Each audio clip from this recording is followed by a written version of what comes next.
Hi everyone. I'm back again. I'm sorry the lighting isn't the best. I'm next to a window that doesn't have a blind. I'm in my room where I'm staying currently. But anyways, as you can tell by the title of the video, I am just about 3 years removed post-op from my vocal feminization surgery. So I figured let's talk about it. Because I had somebody comment on a video of mine recently. I think I'm in my 2025 year in review post or video. It was a recent video somebody commented on and just saying they were wondering how I was doing, and they were wondering how my vocal voice was, and they were wondering if it hurts to talk and everything. So I figured, let's get into it. Also, I wanted to shout out, I'm wearing my Clementine hat from Telltale's The Walking Dead, and I'm wearing an H.H. Holmes shirt I got for as a gift for Christmas. H.H. Holmes was America's First Serial Killer, and there's a favorite documentary of mine about it. Anyways, not that saying he was America's first serial killer. He was, I think, the first convicted serial killer, because I'm sure there were serial killers before 1890 something when he was convicted and put to death. Anyways, back to the video. So a lot of people ask, like, as you can tell, like, I have a raspy voice. I have a very hoarse sounding voice. A lot of people ask, does it hurt to talk? Does it hurt to talk? Does it, just, like I said, I'm sorry, I'm getting stuck on my words. A lot of people ask me, does it hurt to talk? Is it is it painful? Like, what's it like? And honestly, it doesn't really hurt to talk. If I'm in having a good conversation and like I'm doing a lot of talking, it's not that it hurts. It's just that it'll I'll have to take a second, like take a drink or something, because my throat will get real dry. And a lot of people also ask, like, why is your voice sound like that? Like, whenever whenever I'm at work or like wherever, like if I'm out in public, some people will ask me, like, oh, like, are you sick? And I'll be like, no, I had vocal surgery. And they're like, oh, does it hurt to talk? And like I said, no, it doesn't hurt to talk. It just, if I'm talking for like a long period of time, I'll have to stop and take a drink, or like I'll have to stop and rest my voice for a second. So it doesn't hurt to talk. It's just if I'm talking for a long period of time, I do have to stop and take a break.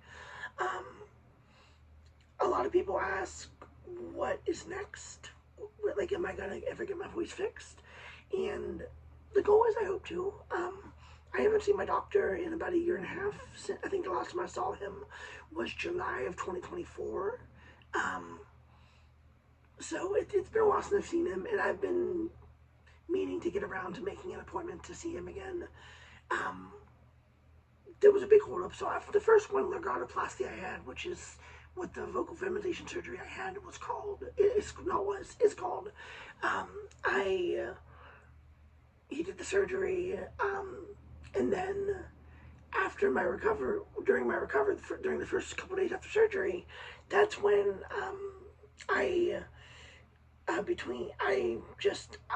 it's for another video, but I don't really have any recollection of it in those 4 days due to the medication I was on, and I got really sick after, I think, 4 days. The surgery was on a Friday, and I don't really have any recollection of anything until Tuesday. But I got really sick. I think it was due to withdrawal from medication I was taking, because I didn't have any pain medication left in my throat or anything. And you might be asking, like, well, why don't you talk about what, and like I said, why don't you talk about what happened in 4 days? Like, that's for another video. I'm not quite sure if I'm ready to make yet. But I got really sick, and I started throwing up. And when I throw up, I'm a very aggressive vomiter. Like, that's just something I can't help. I'm a very aggressive vomiter. I'm very, yeah. So when I was throwing up, I tore my stitches, and I made the mistake of starting to talk too early. My voice probably wouldn't sound like this if I wouldn't have started talking, but I started talking a little bit, and my voice was a higher pitch, and I was like, oh my god. And I knew I wasn't supposed to talk for another thing. It was like 3-4 weeks, but I made the mistake of talking, so, and due to that damaged my vocal cords. So I saw my doctor a couple weeks later, and he told me what happened, and my voice sounded like this, but it was like this. Like, I couldn't talk at a high pitch at all, or I couldn't talk at a loud pitch, I should say. My voice was a higher pitch, but it was so low and so muffled, you could barely hear anything I said. You would have to get like right up next to me if you wanted to be able to hear me having a conversation. So I wasn't a fan of that. So I was like, hey, me and the doctor wanted to try to fix it. So he went in and did the same surgery for the most part. The only thing he did differently was I think he shaved down my vocal cords a little bit. I had the surgery right on my birthday in June of 2023. I know this video's coming out a little early just because, like I said, like my surgery was in April. My first surgery was in April of 2023, 2023, and it's March 2026. But I figured why not make a little update just because, like I said, that comment I got on the video recently. But anyways, so he went in and did a second one, logoplasty, which is just another name for the vocal feminization surgery, and after not being able to talk for a couple weeks, my voice didn't sound better, but it was louder. So like I said, like it sounds like it did right now. So sorry, just getting fidgety. But anyways, so he there was another doctor. He's like, hey, I want to recommend you to this other doctor, see if he could fix because there's another surgery he was wanting to do where they would completely open up my vocal, completely cut my throat, completely open me up, completely reconstruct my vocal cords. But he wanted me to see another specialist at the hospital I go to, or doctors. So I went and saw the other doctor, and I saw him in I think November of 2023, and there was like a pull up on my vocal cords, which is like this little tiny bump, and he was like, okay, he's like, I want to do surgery to remove that. I think it might help a little bit, and it was a tiny polyp, and the one thing is he didn't schedule me for a pre-op appointment, so I was like, what do I do? I was thinking, I was like, this isn't a good idea. Like, I think we should have a pre-op appointment. But no one ever reached out to me to schedule. Whenever I called to reach out to schedule one, they were like, we'll get back to you. No one ever got back to me. So I showed for my third surgery within a year. And my third surgery was in February of 2024. And they put me under. He went in and did the,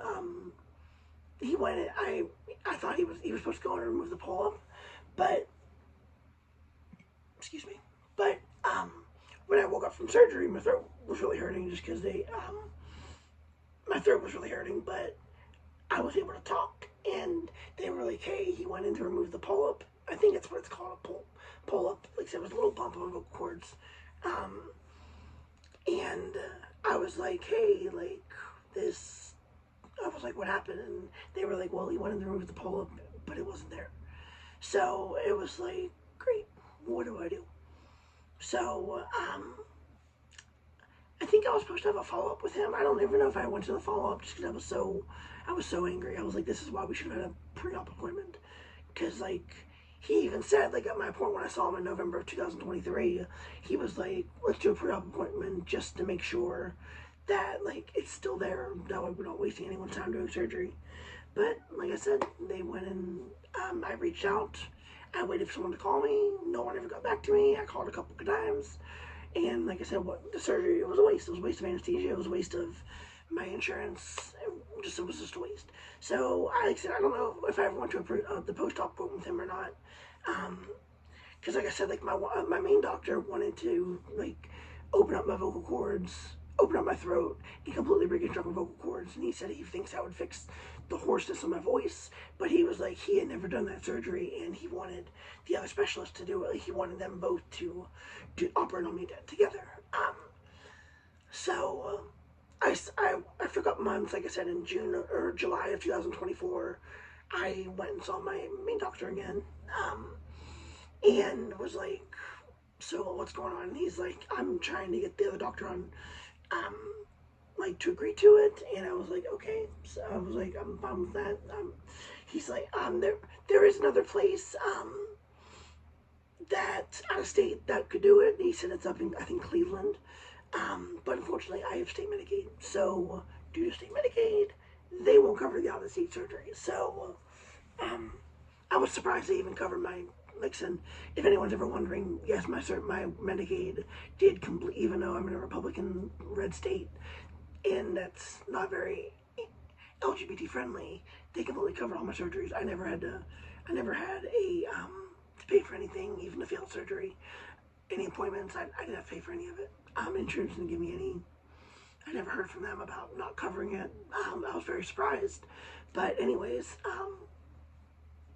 they went in, or so he was trying to get the other doctor on board, and then unfortunately at the end of 2024, the other doctor who he wanted to do the surgery with him and who did the failed surgery about the polyp, and by the way, if I'm saying that wrong or if I'm calling it the wrong thing, please comment down below. Like I said, it was a little bone of vocal cords. If you come across this video and like I said, I'm calling it the wrong thing, I'm pretty sure that's what it's called, but again, it's been a couple years and whatnot. So anyways, that doctor at the end of 2024 was retiring. And my doctor was like, last time I talked, I haven't talked to him since 2024, but he was like, hey, like, we gotta wait for the hospital to hire another specialist. I'll keep you updated. And then we kind of lost touch, and I've been meaning to reach out to book an appointment. But, yeah, so that's kind of the full story about my vocal surgery. That's how it is. Like I said, like, it's not hard to talk. It doesn't hurt to talk.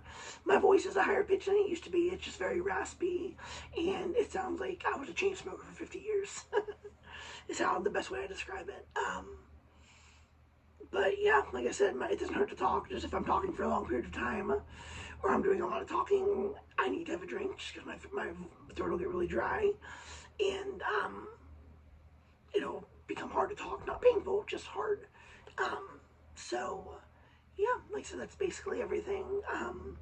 My vocal surgery, like I said, I'm hoping to, I do plan on reaching out this coming week to my doctor, just to my former doctor, not former doctor, but like the doctor I haven't seen in a while, just to see if there's an update, just to see like what he would want to do, see if because he didn't want to do another one of the gynecoloplasty. I was open to it, but he didn't think it would help anything. Yeah, like I said, I'm hoping whenever I see him, I'm hoping he's like, yeah, we hired another specialist, we can get the surgery. Hold on.